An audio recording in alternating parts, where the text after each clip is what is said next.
Now, it's been almost 3 years since England voted Brexit, and the country is still yet to figure a way out of Europe.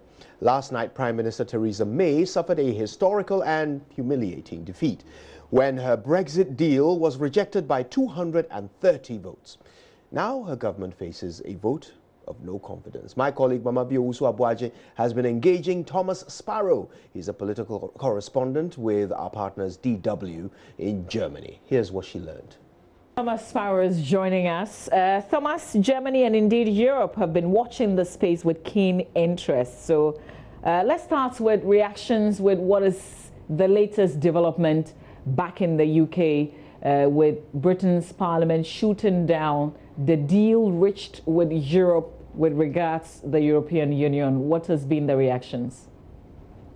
Well, as you can imagine, there have been many reactions, not only in the United Kingdom, but also among European Union institutions and among European Union governments. Obviously, everyone is now reacting and trying to understand not only what happened in Parliament yesterday, but also what's going to happen next. That seems to be the very big question that many people are asking themselves. What is the next step, or what are the next steps when it comes to Brexit? As far as the German government is concerned, they have obviously regretted the vote. The German government does not want some sort of unstable or disorderly Brexit. That's something that they would like to avoid, that German businesses would also like to avoid. But at the same time, the German government, just as other governments in the EU as well, have indicated that they're preparing for all possible scenarios, and that includes a disorderly Brexit. But again, the focus has been to say that they would not like any type of disorderly Brexit, that they believe that it's best for the EU and for the UK to have an orderly Brexit, and that the best way of having that orderly Brexit is with the withdrawal agreement that was obviously rejected in Parliament. The question here is what comes next, and German politicians have clearly indicated that the next move has to come from the United Kingdom. Indeed, the EU has said that time is running out on the UK. Let's talk about implications for relations going forward. Indeed, that's one of the key arguments, that they said that time is running out, and that then begs the question as to whether there could be any sort of postponing or delaying of Brexit. That has been part of the discussion for a long time, and it's also been part of the discussion now. It is still unclear whether that could happen or to what extent the UK government would like that to happen. But from the EU perspective, obviously, they don't want any type of uncertainty. If nothing happens, then the most probable outcome would be a no-deal Brexit, in other words, a disorderly Brexit. And again, that's something that the governments in the European Union want to avoid, but are preparing for. As far as the relationship is concerned, there are two key aspects. One, again, the withdrawal agreement. The EU has said that they believe that that is the best deal possible. That leaves very little room for maneuver. On the other hand, they have clearly stated what the relationship is, or what the relationship they would like the relationship to be in the future.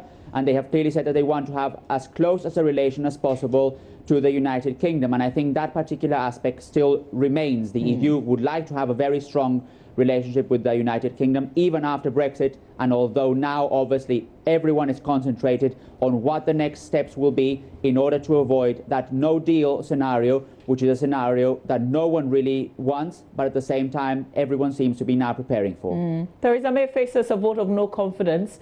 What do you envisage could happen?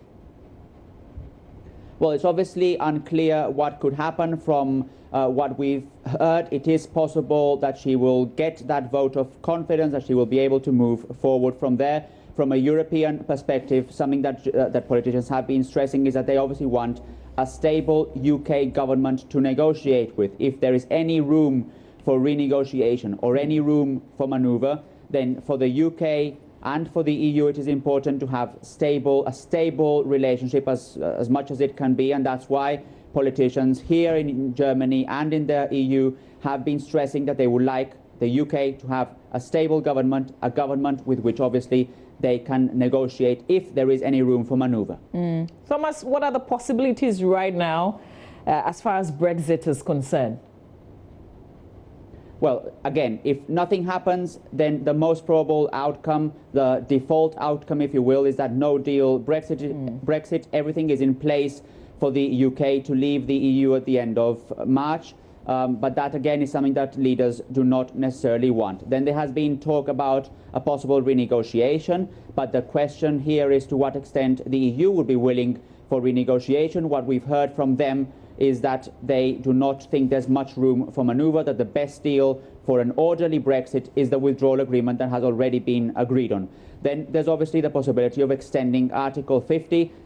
It is unclear whether the UK government would want to do that. And then the possibility of another referendum, something else that has been discussed a lot in the UK.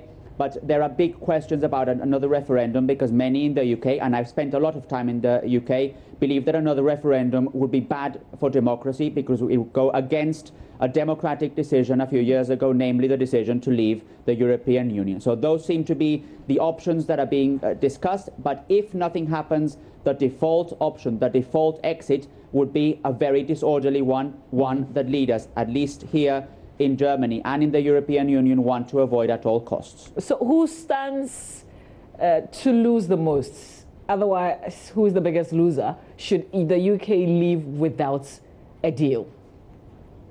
It depends what the deal would be like. Obviously, German businesses, for example, do not want any uncertainty or any chaos, because for Germany, as an exporting nation, the UK is a very important trading partner. If you discuss with politicians that idea of who stands to lose, then here in Europe they would say obviously that the UK stands to lose, because they're leaving the European Union in the first place. The EU didn't want the UK to leave the European Union. On the other hand, obviously, if you ask those who are in favour of Brexit in the United Kingdom, they would say that the United Kingdom, by leaving the European Union, would have more freedom and more capacity to make its own decisions. So there are very different views as to who would stand to lose more depending on the decision. I believe that a no orderly Brexit, a chaotic Brexit, would not be in the best interest of neither the European Union nor the United Kingdom, and they could both possibly lose. But again, it is still unclear what exactly will happen. European Union leaders are waiting for the United Kingdom to make its next move and then decide how they will proceed on from there. Thomas, I guess all eyes on the UK now. We will see which direction they decide to go, beginning from the vote of no confidence. Thank you so much for your time.